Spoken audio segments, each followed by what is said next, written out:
Good morning friends. 27 अप्रैल 2020 के important current affair हम लोग इस वीडियो लेक्चर सीरीज में जानने वाले हैं। आशा करता हूं आप सभी अच्छे होंगे। अगर आपको मेरे द्वारा पढ़ाए गए किसी भी लेक्चर का पीडीएफ फाइल चाहिए तो आप मेरे टेलीग्राम चैनल बिना स्पेस दिए सुनील स्टार सर को ज्वाइन कर लीजिएगा। यहां मेरे द्वारा पढ़ाए गए सभी लेक्चर्स के पीडीएफ और कुछ इंपॉर्टेंट आर्टिकल्स जो है वो आपको मिल जाएंगे। चलिए स्टार्ट करते हैं। उससे पहले हमें यह जानना होगा कि दुनिया भर में कोरोना वायरस के केसेस कितने हैं। 29,71,533 लोग अभी तक कोरोना वायरस से संक्रमित हो चुके हैं और मरने वालों की संख्या 2 लाख को क्रॉस कर चुकी है और ठीक होने वालों की संख्या जो है वो 8,73,868 लोग ठीक भी हुए हैं। अमेरिका की बात करते हैं तो लगभग 1 मिलियन ये आंकड़ा पहुंचने ही वाला है। 9,75,798 लोग कोरोना से संक्रमित हुए हैं, जबकि मरने वालों की संख्या जो है वो 54,941 है। नंबर 2 पे स्पेन है, जहां पे मरने वालों की संख्या 23,000 से भी ज्यादा है और इटली 3 नंबर पे है, जहां पे मरने वालों की संख्या 26,500 के आसपास है। हमारे प्यारे भारत की स्थिति यह है कि 27,886 कंफर्म केस है और मरने वालों की संख्या 880 है। नंबर 1 महाराष्ट्र है, नंबर 2 गुजरात है, नंबर 3 दिल्ली है, नंबर 4 ये राजस्थान और 5 पे मध्य प्रदेश। ये टॉप 5 स्टेट है इंडिया के अंदर कोरोना वायरस संक्रमित राज्य। पहला हमारा क्वेश्चन है, अंतरराष्ट्रीय मोटरसाइकिल निर्माता संघ के नवनियुक्त अध्यक्ष का नाम बताइएगा। अभी हाल ही में अंतरराष्ट्रीय मोटरसाइकिल निर्माता संघ के अध्यक्ष बनाया गया है राकेश शर्मा को। सी ऑप्शन जो है इस क्वेश्चन का हमारा वो बिल्कुल ठीक है। ये जो आपको फोटो में दिखाई दे रहे होंगे यही है राकेश शर्मा। राकेश शर्मा वर्तमान में बजाज ऑटो के कार्यकारी निदेशक है। राकेश शर्मा इससे पहले अंतरराष्ट्रीय मोटरसाइकिल निर्माता संघ के उपाध्यक्ष भी रह चुके हैं और ये अंतरराष्ट्रीय मोटरसाइकिल निर्माता संघ जो है इसका हेडक्वार्टर जो है वो जेनेवा में है और इसके वर्तमान में अध्यक्ष का नाम है जोहान्स लोमान। आगे बढ़ते हैं हम लोग अगले सवाल की ओर। औषधीय उपयोग के लिए भांग की खेती को वैध बनाने वाला पहला देश कौन सा है। भांग की खेती, भाई ओहो, आपके चेहरों में तो चमक आ ही गई होगी इसको देख के। भांग पी के जो लोग सोते हैं तो चलिएगा, भांग की खेती जो है उसको वैध बनाने वाला देश जो है वो है लेबनान। सी ऑप्शन जो है इस क्वेश्चन का बिल्कुल ठीक है। औषधीय और उसके उद्योगों में इसका यूज करने के लिए भांग की खेती को वैध बनाया है और ऐसा करने वाला ये पहला देश है। लेबनान में भांग की खेती करना पहले अवैध था और मतलब लीगल नहीं होता था, लेकिन अभी इसे लीगल कर दिया गया है। यह अर्थव्यवस्था को भी एक बहुत ज्यादा एक अहम हिस्से में आगे लेके जाने की संभावना है। मोरक्को और अफगानिस्तान के बाद भांग की आपूर्ति के मामले में लेबनान जो है वो तीसरा बड़ा देश है। और बात करते हैं लेबनान की, तो मैप में देखिएगा ये है लेबनान। लेबनान की जो कैपिटल है वो है बेरूत। लेबनान की करेंसी है लेबनीज पाउंड। अगर यहाँ पे आपको कॉल करना होता है तो डायलिंग कोड है +961 और पॉपुलेशन यहाँ की है 68.5 लाख। अगला जो हमारा क्वेश्चन है कि किस राज्य ने वरिष्ठ नागरिकों की सेवा की शुरुआत की है। अभी हाल ही में वरिष्ठ नागरिकों की सेवा की शुरुआत की गई है जम्मू और कश्मीर में। डी ऑप्शन सही है इस क्वेश्चन का हमारा। ये बेसिकली वर्तमान में केंद्र शासित प्रदेश है। जम्मू और कश्मीर के कानूनी सेवा डिपार्टमेंट जो है उन्होंने न्यायिक गीता मित्तल जो एक चीफ है और जम्मू और कश्मीर के, उन्होंने और इनके साथ ही न्यायमूर्ति राजेश बिंदल, इन्होंने कानूनी सेवा प्राधिकरण के कार्यकारी अध्यक्ष के मार्गदर्शन में जो है एक हेल्पलाइन शुरू की है। इस हेल्पलाइन में होगा क्या कि ये जितने भी वरिष्ठ नागरिक हैं उनकी हेल्प की जाएगी, क्योंकि अभी लॉकडाउन का टाइम है, संकट की घड़ी है, उनके पास में दवाइयां, जरूरी सामान, चीजें पहुंचाने के लिए ये वरिष्ठ नागरिकों की सेवा की शुरुआत की गई है। बात जम्मू कश्मीर की हो रही है तो मैप में देखिएगा ये है J&K और इसके साथ में लद्दाख है। जम्मू और कश्मीर जो है इसके वर्तमान के ये जो है वो जिले हैं अभी वर्तमान के लिए जो नया डिवाइड हुआ था। आप मुझे कमेंट में लिख के बताइएगा कि जम्मू और कश्मीर के राज्यपाल का नाम क्या है। कमेंट सेक्शन में लिख के जरूर बताइएगा। अगला हमारा क्वेश्चन है, संपर्क दीदी एप्लीकेशन किस राज्य सरकार ने लॉन्च किया है। तो अभी हाल ही में संपर्क दीदी एप्लीकेशन लॉन्च किया है उत्तराखंड राज्य ने। सी ऑप्शन सही है इस क्वेश्चन का हमारा। उत्तराखंड के शिक्षा विभाग ने मोबाइल एप्लीकेशन ये लॉन्च किया है। इसके माध्यम से जितने भी छात्र हैं, स्टूडेंट्स हैं, वो अपने घर में रह के ही एनिमेटेड वीडियोस को ले सकते हैं और एक प्लेटफॉर्म है और संपर्क बैठक से इसे जो है कनेक्ट किया गया है। सारा सिलेबस है वगैरह जो है और स्कूली एजुकेशन को थोड़ा सा डायग्राम तरीके से पेश करने के लिए ये उस उद्देश्य से इस एप्लीकेशन को लॉन्च किया है। उत्तराखंड की बात करें तो मैप में देखिएगा ये है उत्तराखंड। उत्तराखंड की राजधानी क्या है? उत्तराखंड की राजधानी देहरादून है। अच्छा, देहरादून में एक मंसूरी पहाड़ी है। मंसूरी को कहा जाता है पहाड़ियों की रानी के नाम से उसे पुकारा जाता है। अच्छा, इसके अलावा अगर बात करते हैं उत्तराखंड के अंदर ही देहरादून में एक राजाजी नेशनल पार्क भी है, आप वो भी याद रख लीजिएगा, ठीक है। और यहाँ पे एक हैली नेशनल पार्क भी है जिसका वर्तमान में नाम जो क्या है, जिम कॉर्बेट नेशनल पार्क है, जो कि भारत का सबसे पुराना नेशनल पार्क है। उत्तराखंड को फ्लावर वैली भी बोला जाता है, वैली ऑफ फ्लावर या फूलों की घाटी भी बोला जाता है। यही एक नेशनल पार्क भी है। यमुनोत्री गंगोत्री दोनों ही उत्तराखंड के अंदर ही आती है, याद रखिएगा। मुख्यमंत्री यहाँ के त्रिवेंद्र सिंह रावत है। राज्यपाल का नाम बेबी रानी मौर्य है। जनसंख्या यहाँ की 1.01 करोड़ है और कैपिटल 2 है। ये बहुत इंपॉर्टेंट क्वेश्चन है, लेटेस्ट करंट अफेयर है, याद रख लीजिएगा।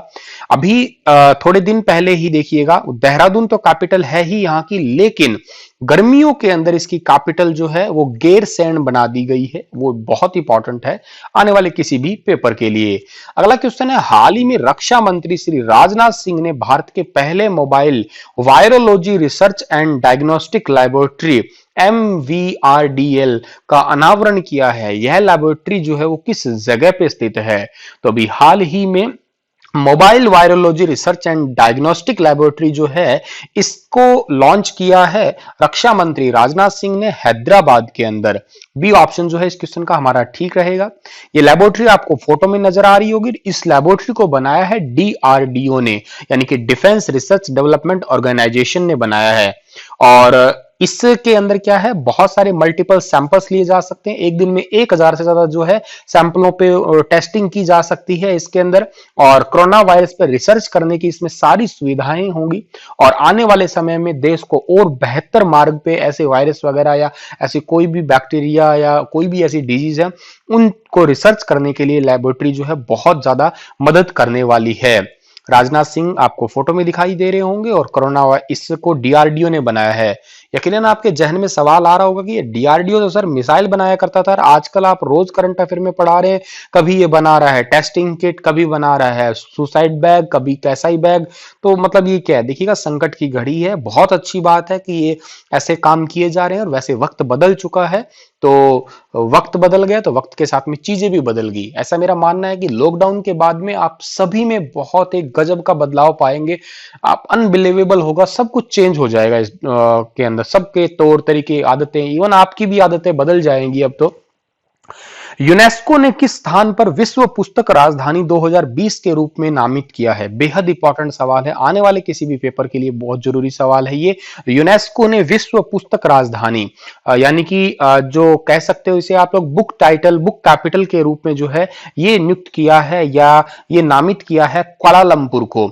सी ऑप्शन सही है इस क्वेश्चन का हमारा। मलेशिया की राजधानी है कुआलालंपुर और इसको यूनेस्को के महानिदेशक ऑड्रे अजोलो ने जो है इसकी घोषणा की थी।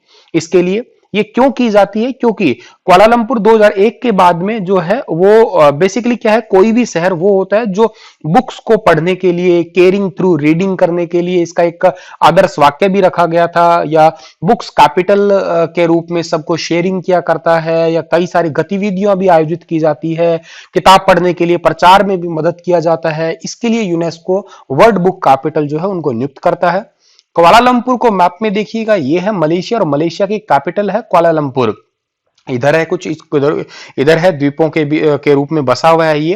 मतलब प्रॉपर द्वीप तो नहीं है लेकिन किनारे हैं समुद्र तट के। और यहाँ की डायलिंग कोड है +60, करेंसी है मलेशियाई रिंगट और प्रधानमंत्री है मोहिनुद्दीन यासीन। थोड़ा टाइम पहले माथुर बिन मोहम्मद थे तो उनकी जगह अभी ये बने हैं मोहिनुद्दीन यासीन। आगे बढ़ते हैं हम लोग, तो उससे पहले यूनेस्को के फुल फॉर्म जरूरी है। The United Nation Educational, Scientific and Cultural Organisation, headquarter Paris में है। स्थापना 16 नवंबर 1945 को हुई थी। ऑड्रे अजौले जो हैं इसके अध्यक्ष हैं। अगला हमारा क्वेश्चन है, how much amount has been approved by the world bank for the Himachal Pradesh states road transformation project. Himachal Pradesh के स्टेट रोड ट्रांसफॉर्मेशन के लिए जो वर्ल्ड बैंक है उसने कितने रुपए जो है वो आवंटित किए हैं? वो आवंटित किए हैं 585 करोड़। ए ऑप्शन जो है इस क्वेश्चन का वो बिल्कुल ठीक रहेगा। हिमाचल प्रदेश की बात करें तो मैप में देखिए ये हिमाचल के गवर्नर का नाम बांद्रू दत्तात्रेय है। बांदर बांदर नाम आ रहा है ये तो ठीक है, चलो बांदर से याद भी कर सकते हो आप। मुख्यमंत्री का नाम है जयराम ठाकुर है और हिमाचल प्रदेश को देवभूमि के नाम से पुकारते हैं। यहाँ की समर कैपिटल शिमला है, विंटर कैपिटल धर्मशाला है, जनसंख्या 68.6 लाख है और यहाँ पे स्लॉन्ग जो है आपकी वैली है ये काफी फेमस है। रोहतांग जो है वो भी फेमस दर्राओं में से शामिल है। वर्ल्ड बैंक की स्थापना कब हुई थी ये कमेंट में आप लिख के डालिएगा, मुझे कितना बताइएगा कब हुआ है स्थापना इसकी। हेडक्वार्टर वाशिंगटन डीसी में है। सीईओ का नाम क्रिस्टियाना जॉर्जिवा है और इसके अध्यक्ष का नाम है डेविड माल्पस जो कि अमेरिका के हैं। मेंबरशिप तकरीबन 189 कंट्रीज की है वर्ल्ड बैंक की। अगले सवाल की ओर जाते हैं तो who has been appointed as the new CVC of India, यानी कि अभी हाल ही में भारत के नए सीवीसी किसे नियुक्त किया गया है? तो अभी हाल ही में भारत के नए सीवीसी नियुक्त किए गए हैं संजय कोठारी। बी ऑप्शन जो है इस क्वेश्चन का वो बिल्कुल ठीक रहेगा। ये है आपको फोटो में दिखाई दे रहे होंगे संजय कोठारी। सीवीसी का मतलब है केंद्रीय सतर्कता आयोग। इंग्लिश में इसका फुल फॉर्म बनेगा सेंट्रल विजिलेंस कमीशन और इसकी स्थापना हुई थी फरवरी 1964 में। इसका ऑब्जेक्टिव ये है कि भारत के अंदर जितना भी करप्शन होता है उसकी निगरानी रखना।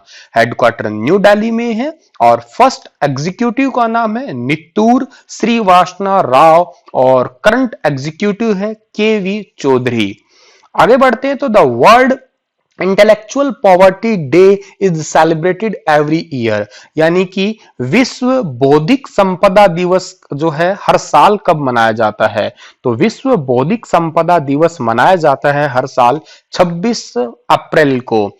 ए ऑप्शन जो है इस क्वेश्चन का हमारा वो बिल्कुल ठीक रहेगा। 26 अप्रैल को ये दिवस जो है वो मनाया जाता है। इस बार जो है इंटेलेक्चुअल पॉवर्टी डे का थीम रहा था innovative for green future, innovative for a green future. ठीक है, आगे बढ़ते हैं तो which among the following states has launched the Dhanvantari scheme to deliver the locally unavailable medicine to patient at home. अभी हाल ही में किस राज्य में धनवंतरी स्कीम को लॉन्च किया गया है जहां पे दवाइयां पहुंचाई नहीं जा सकती पेशेंट्स को, घरों पे ही दवाइयां जो है देने के लिए? तो अभी ये हाल ही में धनवंतरी स्कीम जो है वो लॉन्च की गई है आसाम राज्य के अंदर। बी ऑप्शन जो है इस क्वेश्चन का हमारा वो बिल्कुल ठीक रहेगा। आसाम को मैप में देख लीजिएगा, आसाम की राजधानी दिसपुर है। यहाँ की जो लिटरेसी रेट है 2011 के अनुसार 72.19% है। सेक्स रेशियो यहाँ पे 958 फीमेल है 1000 पुरुषों पे और मुख्यमंत्री सर्बानंद सोनोवाल है। यहाँ की पॉपुलेशन 3.09 करोड़ है। मुख्यमंत्री सर्बानंद सोनोवाल तो है ही और आसाम के अंदर ब्रह्मपुत्र नदी जो है वो दुनिया का सबसे बड़ा नदीय द्वीप माजुली बनाती है, जिसे आप याद रखिएगा वर्तमान में माजुली एक जिला बन चुका है। आगे बढ़ते हैं हम लोग तो Carmi bought a robot to serve food and medicines to coronavirus patient has been installed in the government hospital of which state? यानी कि कर्मी बोट नाम का एक रोबोट जो है वो कौन से हॉस्पिटल यानी कि किस राज्य के हॉस्पिटल में जो है वो लगाया गया है कोरोना वायरस के पेशेंट को खाना देने के लिए, क्योंकि अगर हेल्थ वर्कर जाते हैं तो ये जो है संक्रमित हो सकते हैं वो। तो अभी हाल ही में कर्मी बोट रोबोट जो है वो केरला के अंदर लगाया गया है। ये ऑप्शन जो है इस क्वेश्चन का बिल्कुल ठीक रहेगा।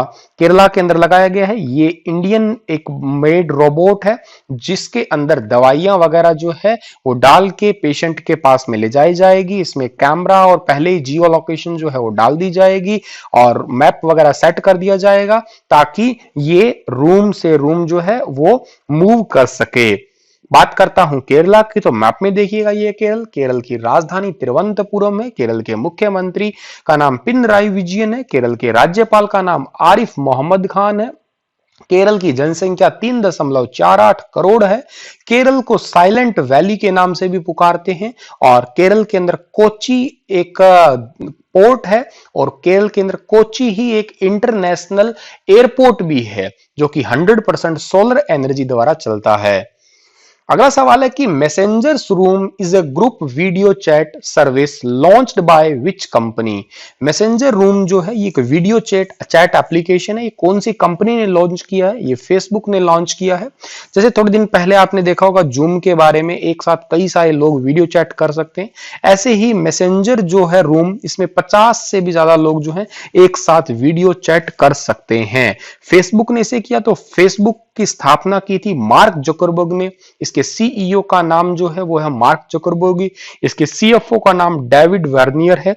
ये आप याद कर लीजिएगा। इतने ही थे आज के करंट अफेयर के क्वेश्चन।